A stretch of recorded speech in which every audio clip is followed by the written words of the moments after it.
ओए छुटकी, सुबह से कहाँ व्यस्त है? तू अपना चेहरा तो दिखा दे नौटंकी। लाड़ से उसने अपनी प्यारी सी बहन को बुलाया। दीदी जरा ये देखो, दीदी जरा ये देखो, ये सजावट कैसी लग रही है। नमिता अपनी प्यारी दीदी अमिता की शादी की तैयारियों में कुछ ज्यादा ही व्यस्त थी।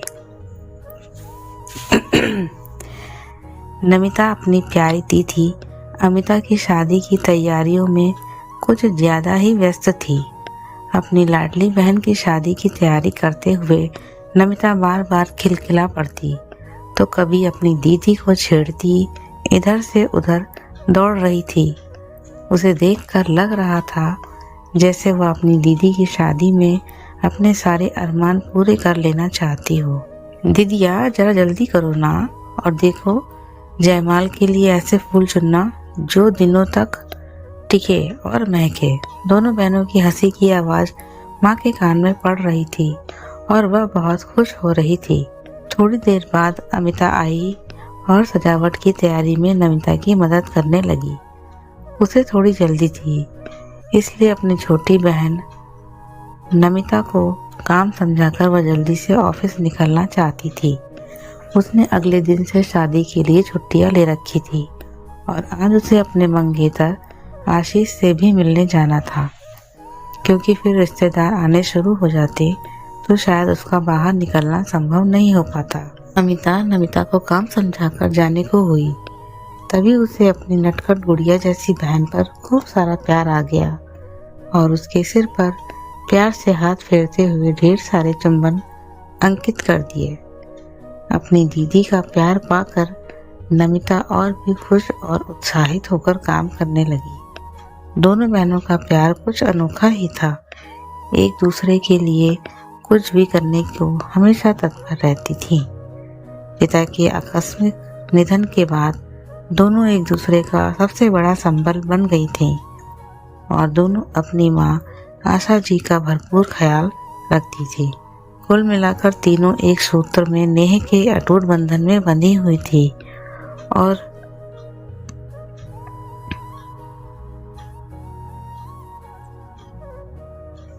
कुछ कमियों के बावजूद जिंदगी अच्छी तरह कट रही थी।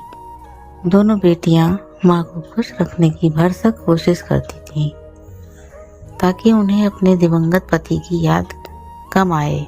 इधर जब से अमिता की शादी की तैयारियां शुरू हुई थीं, तब से आशा जी की आंखें जब तब बरस जाया करती थीं। आखिर अपने कलेजे के टुकड़े से अलग होने का दुख किस माँ को नहीं होगा। और नमिता तो शादी की तैयारी में ऐसे लीन हो जाती थी कि उसे अपने खाने पीने की भी सुध नहीं रहती थी। नमिता के ऑफिस जाने के थोड़ी देर बाद आशा जी नमिता को खाने के लिए बुलाने आई, तो देखा वह दत्तचित्त होकर काम कर रही थी। इन दोनों बहनों में इतना प्यार था कि ऐसा बहुत कम ही देखने के लिए मिलता है। दरअसल यही प्यार तो आशा जी का संबल था और उनका साहस भी दोनों बेटियों के साथ से बना हुआ था, वरना पति के जाने के बाद तो वह टूट ही गई होती। उनका मन अपने दिवंगत पति मोहित जी की यादों में आर्द्र हो उठा। इन सोचों को विराम देते हुए आशा जी ने नमिता से कहा, कुछ खा ले बेटा, सुबह से काम में लगी है। ये अमिता खुद तो ऑफिस चली गई, अब 7 दिन रह गए शादी को, अब तो छुट्टी ले लेती। बोलते हुए उन्होंने देखा कि नमिता अपनी नज़दीकी रिश्तेदार और दोस्तों को डिजिटल कार्ड से इनविटेशन देने में व्यस्त थी। उसकी प्यारी और जिद्दी दीदू का हुक्म था, आज सबको ईमेल और व्हाट्सएप से इनविटेशन मिल जाने चाहिए। चाहे कुछ भी हो, शादी वो 14 फरवरी यानी वैलेंटाइन डे के दिन ही करेगी। चीज से वादा जो किया था। नमिता को इतने मनोयोग से काम में लगा देख उन्हें अपनी छोटी लाडली बिटिया पर अनायास ही बहुत प्यार आया। सोचने लगी कि इनके पिता के आकस्मिक निधन के बाद दोनों बेटियां कितनी जिम्मेदार हो गई हैं।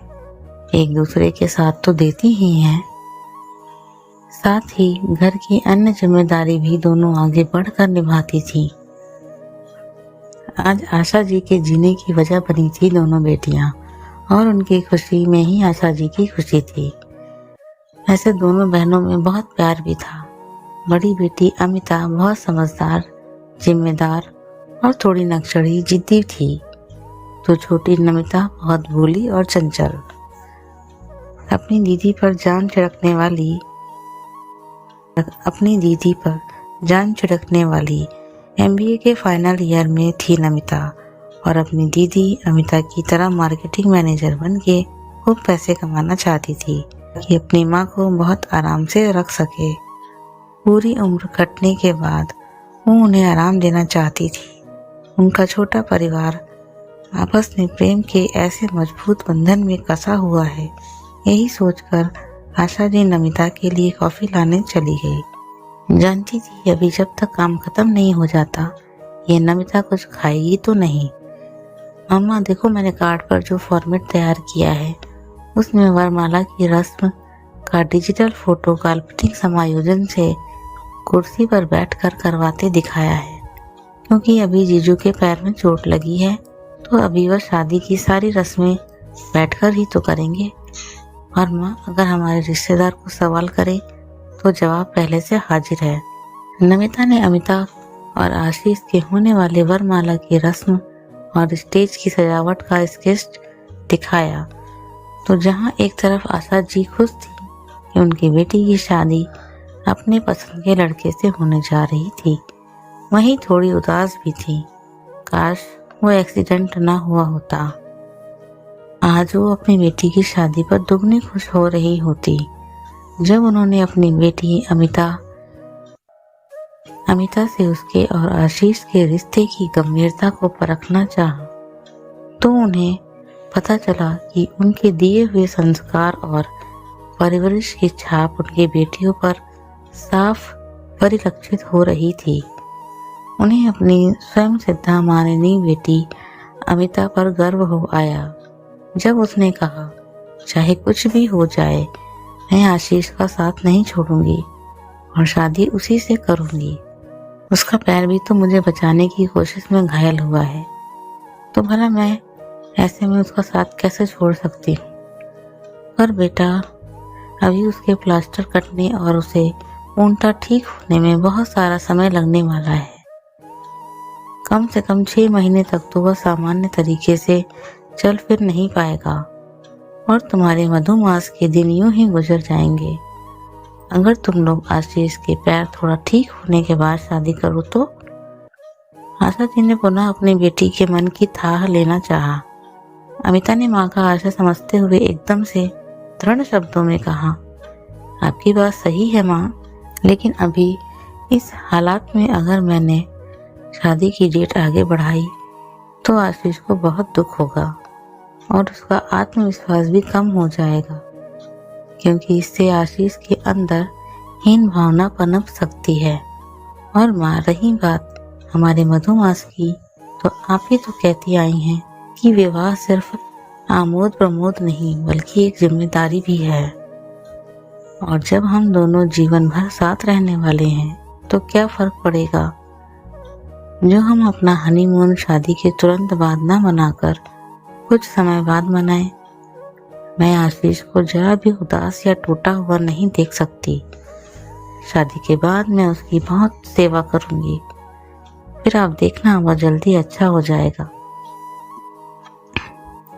इसलिए शादी जैसा मैंने और आशीष ने तय किया था कि शादी वैलेंटाइन डे के दिन ही करेंगे, तो बस करेंगे। जरा सोचो माँ, अगर ये दुर्घटना शादी के बाद हुई होती तो तब भी आप क्या मुझे अपने पति को छोड़ने कहती या विवाह की तारीख अनिश्चित काल के लिए टालने को कहती? उसके तर्क के आगे वो निरुत्तर थी। अपनी प्यारी बेटी के निर्णय का उन्होंने सम्मान किया था। उन्हें अपनी बेटी की सोच पर कदाचित गर्व भी हुआ था, जो अपने सहचर का हाथ थामकर चलने का दृढ़ संकल्प ले चुकी थी।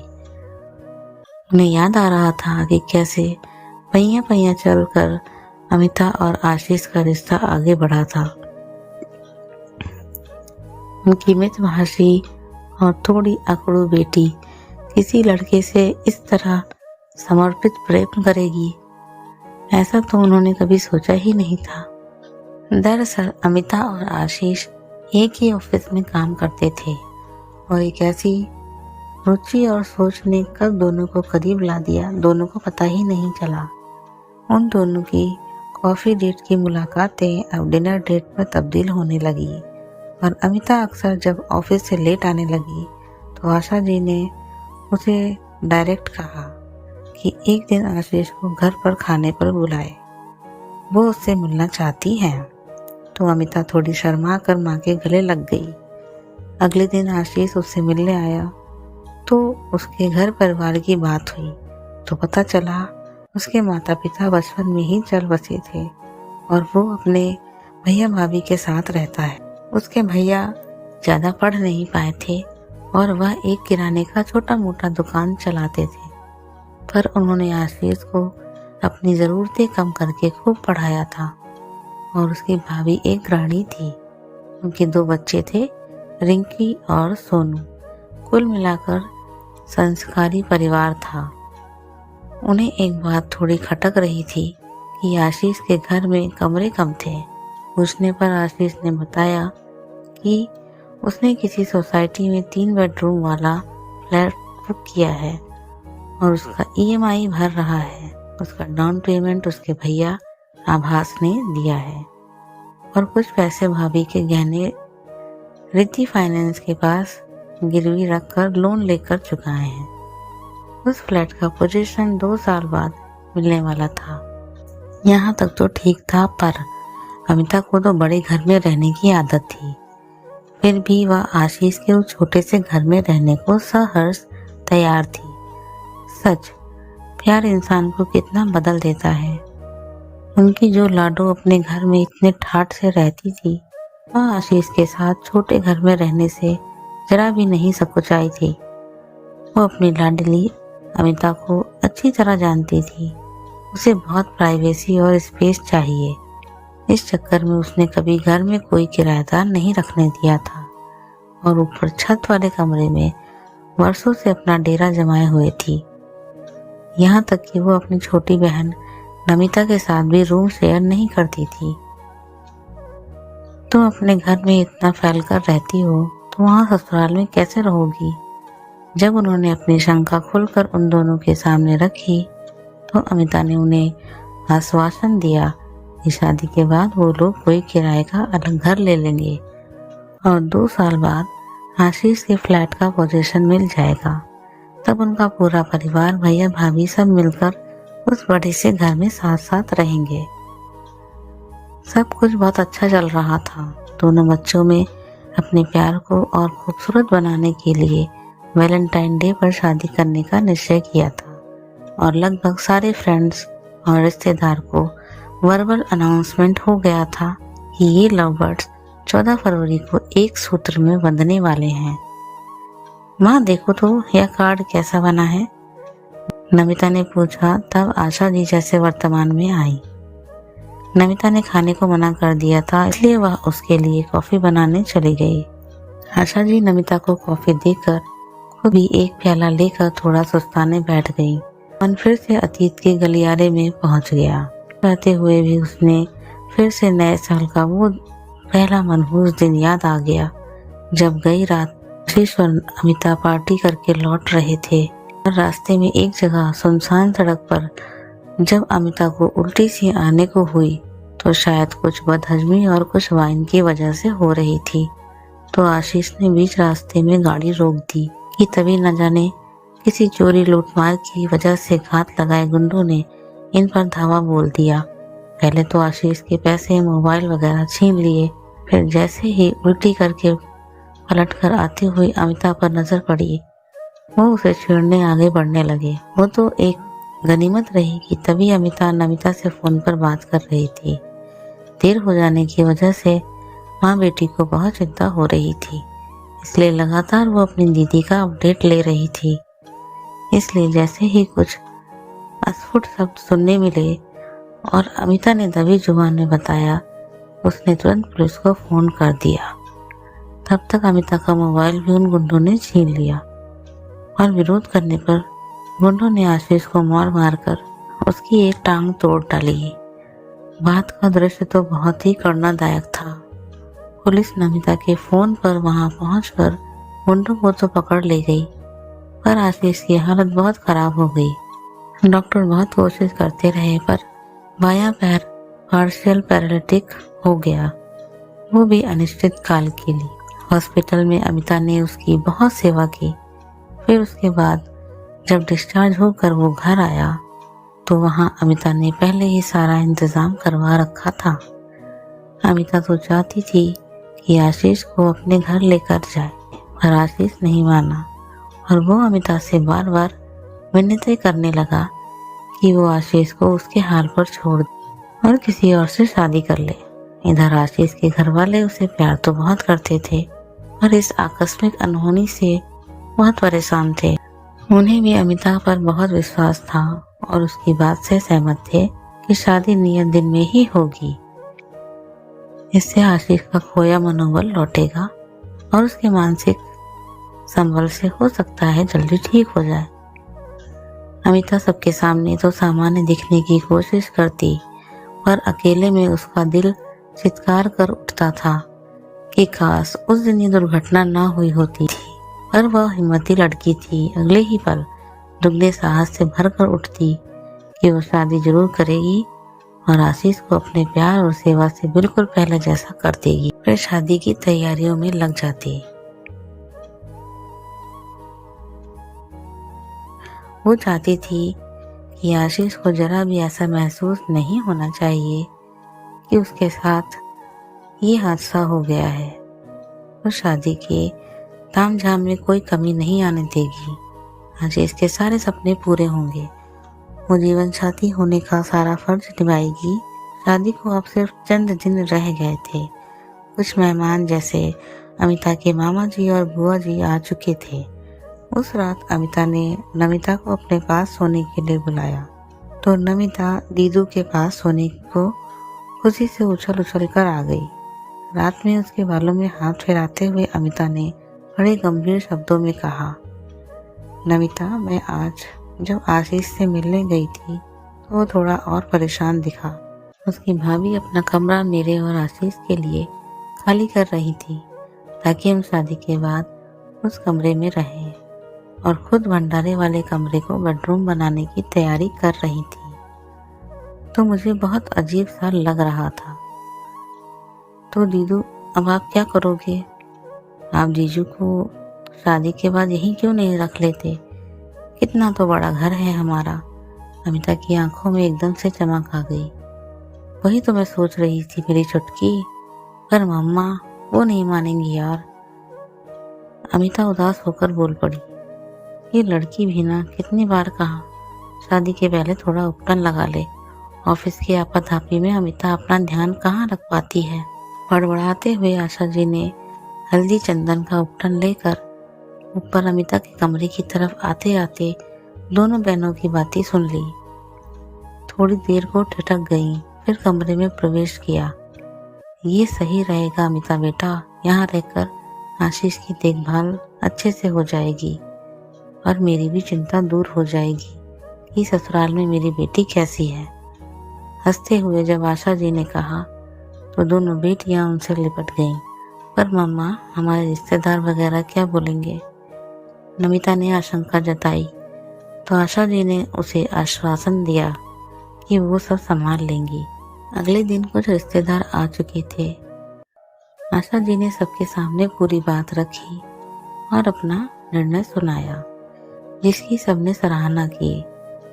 बस कानपुर वाली छोटी बुआ थोड़ी दकियानूसी थी। उन्होंने हाथ नचाते हुए कहा, तो इसका मतलब घर जमाई ला रही हो भाभी? ना जीजी, बेटा ला रही हूँ, घर का बेटा।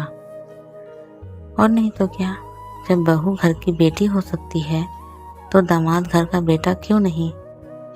ये मामा जी का समर्थन था। फिर थोड़ी कोशिशों के बाद आशीष भी मान गया। आज अमिता और आशीष की शादी थी। नमिता सुबह से अपना सामान ऊपर के कमरे में शिफ्ट करने और नीचे अपना कमरा अपने दीदू और जीजू के लिए सजाने में लगी थी। कब से तो चाहती थी कि दीदू का यह शानदार कमरा मुझे मिले, नमिता ने अमिता को छेड़ते हुए कहा, पर सिर्फ कुछ दिनों के लिए। जब तक आशीष ठीक नहीं हो जाता फिर तो मेरा कमरा मुझे वापस कर देना, अमिता ने बनावटी गुस्सा दिखाते हुए अपनी लाडली बहन के गाल खींचे।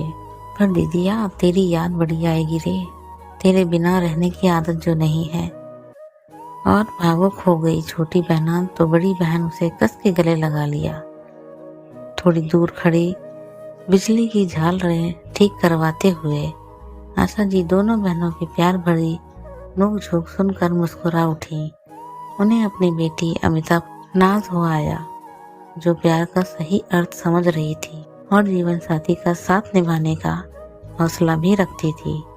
मन ही मन उन्होंने अमिता को बहुत सारा आशीर्वाद दिया और आंख मूंद कर अपने बच्चों की सुखी वैवाहिक जीवन के लिए प्रार्थना करने लगी। सच, प्यार सच्चा हो तो हर मुश्किल में भी अडिग रहता है। सही कहते हैं, सिर्फ आई लव यू बोलने से प्यार नहीं हो जाता, बल्कि ये तो प्यार की शुरुआत हो सकती है। उसके बाद एक दूसरे का साथ निभाकर ही प्यार सफल होता है। दोस्तों, उम्मीद करती हूँ आपको हमारी कहानी पसंद आई होगी। कहानी पसंद आई है तो वीडियो को लाइक करें, चैनल पर नए हैं तो चैनल को सब्सक्राइब करें और हाँ, नोटिफिकेशन बेल को जरूर दबाएं ताकि अगली अपडेट सबसे पहले आपको मिले। Thank you.